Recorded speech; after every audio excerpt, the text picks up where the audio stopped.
Chapter 1 पढ़ चुके हो, प्रकाश का परिवर्तन तथा अपवर्तन। तो उसी चैप्टर का मैं 20 गो ऑब्जेक्टिव क्वेश्चन बताने वाले हैं। तो आप लोग देखिए कि आप लोग 20 प्रश्नों में से क्या 15 का भी उत्तर दे सकते हो, क्योंकि आप लोग बहुत बेहतरीन तरीके से प्रकाश का परिवर्तन तथा अपवर्तन पढ़ चुके हो। ठीक है ना। तो अच्छे से देखना, ये आपके बोर्ड परीक्षा में क्वेश्चन लेने का भी 100% मैं आपको गारंटी देता हूँ, क्योंकि मैं चुन चुन कर क्वेश्चन आपको बता रहा हूँ। ठीक है ना। तो चलिए वीडियो स्टार्ट करते हैं। सब लोग वीडियो को लाइक कर देना मेरे दोस्त, ठीक है ना, और साथ में चैनल को भी सब्सक्राइब कर लेना, ताकि आपको बहुत सारा वीडियो मिल सके। यहाँ पर देखिए पहला क्वेश्चन है, प्रकाश के परिवर्तन के कितने नियम है। ये काश लिख दिए बस, बल्कि यहाँ पर आपका क्या होगा, प्रकाश होगा। ठीक है ना। तो इसको प्रकाश पढ़ना है। तो प्रकाश के परिवर्तन में कितने नियम होते हैं, सबको याद रखना है। प्रकाश के परिवर्तन के 2 नियम होते हैं। प्रकाश के परिवर्तन के कितने नियम होते हैं, 2 नियम होते हैं। ठीक है। और आपका अगला नंबर क्वेश्चन है दूसरा नंबर। ये दूसरा नंबर आपका क्वेश्चन है कि किस दर्पण का बड़ा प्रतिबिंब बनता है। कौन ऐसा दर्पण है जिस दर्पण से बड़ा प्रतिबिंब बनता है। तो दोस्तों याद रखना, जो आपका अवतल दर्पण है ना, अवतल दर्पण से हमेशा बड़ा प्रतिबिंब बनता है। ये आप लोग को हमेशा याद रखना है। और पूछेगा किस दर्पण से छोटा प्रतिबिंब बनता है, तो आप लोग बताना सी नंबर, उत्तल दर्पण। उत्तल दर्पण से छोटा प्रतिबिंब बनता है और अवतल दर्पण से बड़ा प्रतिबिंब बनता है। अब दोस्तों अगला क्वेश्चन देखिए। अगला आपका क्वेश्चन नंबर 3 है कि गोलीय दर्पण में फोकसांतर एवं उग्रता त्रिज्या के बीच संबंध क्या होता है। देखिए गोलीय दर्पण का फोकसांतर एफ और वक्रता त्रिज्या आर के बीच में संबंध होता है एफ बराबर आर बाई टू। तो अगर आपके ऑप्शन नंबर में कहीं भी दिया होगा एफ बराबर आर बाई टू, आप टिक लगा देना, एफ बराबर R by two, C number वाला सही उत्तर हो जाएगा। ठीक है ना। अब दोस्तों अगला क्वेश्चन आप देखिए। अगला क्वेश्चन है कि समतल दर्पण द्वारा बना प्रतिबिंब होता है। देखिए समतल दर्पण द्वारा जो बना प्रतिबिंब होता है ना, वो केवल काल्पनिक होता है, क्योंकि समतल दर्पण में केवल काल्पनिक ही बनता है, उसमें वास्तविक प्रतिबिंब नहीं बनता है।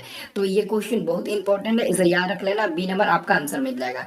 अगला दोस्तों क्वेश्चन है, दाढ़ी बनाने में कौन सा दर्पण उपयुक्त होता है। दोस्तों आप लोग दाढ़ी बनाते हो, हजामत बनाते हो ना, तो हजामत यानी कि दाढ़ी बनाने में अवतल दर्पण का उपयोग किया जाता है। आपका सी नंबर सही जवाब हो जाएगा। ठीक है ना। अभी तक आप लोगों ने वीडियो को लाइक नहीं किया तो लाइक करके प्यार दिखाइए, आप अपना पूरा प्यार बरसाइए, और कमेंट में भर भर के कमेंट करना कि आप लोगों ने कितना का में से कितना का उत्तर दिया, जरूर बताना, सभी लोग जरूर बताना, तभी तो मैं रिप्लाई दे पाऊंगा ना। अब देखिए अगला क्वेश्चन है, प्रकाश के नियम से निर्धारित होता है। प्रकाश के परिवर्तन के नियम से क्या लागू होता है, तो आपतन कोण परिवर्तन कोण के बराबर होता है, यानी कि कोण आई जो होता है ना, वो कोण आर के बराबर होता है। याद किए हैं ना आप लोग। अब देखिए अगला क्वेश्चन है, अवतल दर्पण की फोकस दूरी उसकी वक्रता त्रिज्या क्या होती है, आधी होती है। तो एफ बराबर आर बाई टू। तो एफ जो है वो वक्रता त्रिज्या का आधा है ना, तो आधी होती है। आप सी ए नंबर पर टिक लगाना, आधी होती है। ठीक है। अब दोस्तों अगला क्वेश्चन 8 नंबर है, उत्तल दर्पण द्वारा बना प्रतिबिंब। दोस्तों उत्तल दर्पण में हमेशा, दोस्तों उत्तल दर्पण में कैसा प्रतिबिंब बनता है, तो दोस्तों उत्तल दर्पण में ना हमेशा उल्टा उल्टा प्रतिबिंब बनता है। लेकिन अगर कहेगा उत्तल दर्पण में हमेशा, हाँ सही है, हमेशा उल्टा ही बनेगा। उसमें आपका उल्टा नहीं बनेगा, sorry sorry sorry sorry sorry, क्या बनेगा आपका सीधा बनेगा, क्योंकि दर्पण उत्तल है ना। अगर आपका अवतल दर्पण होता है ना, तो उसमें सीधा उल्टा दोनों बनता है, लेकिन उत्तल दर्पण है, इसमें केवल काल्पनिक प्रतिबिंब बनता है, और काल्पनिक प्रतिबिंब के साथ साथ वो सीधा प्रतिबिंब बनाता है। तो आंसर 8 का ए नंबर मिल जाएगा। अगला आपका क्वेश्चन दर्पण का सूत्र। दोस्तों ये है आपका दर्पण सूत्र। तो दर्पण का सूत्र बराबर क्या होता है, दर्पण का सूत्र होता है 1/v प्लस 1/u बराबर में 1/1। तो ये आपका दिया गया ऑप्शन नंबर डी में, तो डी नंबर वाला आपका बिल्कुल सही जवाब होगा। अगला क्वेश्चन है, प्रकाश तरंग उदाहरण है। दोस्तों प्रकाश तरंग जो होता है ना, प्रकाश यानी कि लाइट वेव्स, ये आपका एक विद्युत चुंबकीय तरंग होता है। इसको हम लोग प्रकाश को ना हम लोग एक ऊर्जा के रूप में भी देखते हैं। तो आंसर आपका अभी फिलहाल आंसर क्या होगा, इस ऑप्शन में बी होगा। ठीक है। अब दोस्तों अगला देखिए, सोलर कुकर में व्यवहार किया जाता है। दोस्तों जैसे हजामत बनाने में यानी कि दाढ़ी बनाने में अवतल दर्पण का उपयोग होता है, वैसे ही सोलर कुकर में अवतल दर्पण का ही उपयोग होता है। ऑप्शन नंबर ए आपका सही जवाब मिल जाएगा। अगला क्वेश्चन है दोस्तों, किस दर्पण का उपयोग सामान्यतः वाहनों का आपस्य दृश्य दर्पणों के रूप में किया जाता है। दोस्तों तो उत्तल दर्पण के रूप में किया जाता है। आंसर आपका सी नंबर सही जवाब होगा। अगला क्वेश्चन है, प्रकाश की किरणें गमन करती है। दोस्तों प्रकाश की किरणें हमेशा सीधी रेखा में गमन करती है। 13 का ऑप्शन नंबर ए सही उत्तर होगा। 14 नंबर क्वेश्चन है, निर्वात में प्रकाश की चाल होती है। आप सबको याद होगा कि निर्वात में प्रकाश की चाल सबसे मतलब अधिक होती है, तो निर्वात में ही होती है। और कितना होता है, 3 × 10⁸ मीटर पर सेकंड होता है। यही आप लोग टिक लगाना। देखो मीटर पर सेकंड पर टिक लगाना है। एक्चुअली में सब ऑप्शन में दिया है 3 × 10⁸ है, लेकिन किसी में सेंटीमीटर पर सेकंड या फिर किसी में किलोमीटर, किसी में mm दिया है, तो मीटर पर सेकंड वाले पर आप लोग टिक लगाना।